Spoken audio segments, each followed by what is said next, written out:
আমাকে এই দেশে পেয়ারা আগে প্রচণ্ড মিষ্টি ছিল, এখন পেয়ারা একদম পাঁচা হয়ে যায়। পেয়ারা আগের মতো মানুষ সেভাবে আগ্রহ করে খাইতেও চায় না, খালি লবণাক্ত পানির জন্য।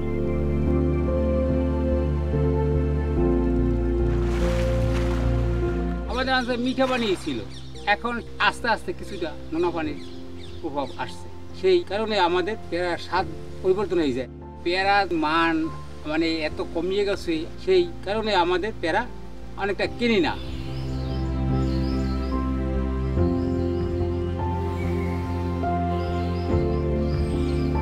বিশ্বাস তো হয় না, বুঝছেন?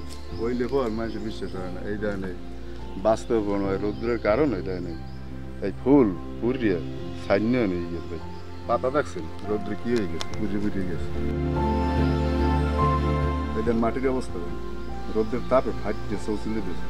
মানে এই গ্রামের চাষিরা কেমনে বাঁচবে?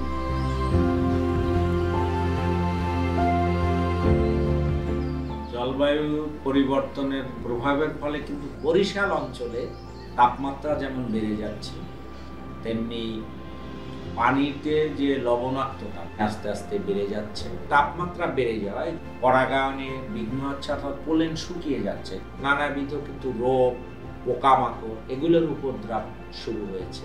বিশেষ করে 35 ডিগ্রি সেলসিয়াসের উপরে যদি তাপমাত্রা চলে যায় এবং বাতাসের হিউমিডিটি যদি দেখা যায় 80-র উপরে থেকে যায়, তখনই কিন্তু এই রোগ এবং পোকামাকড়ের উপদ্রব কিন্তু বেড়ে যায়।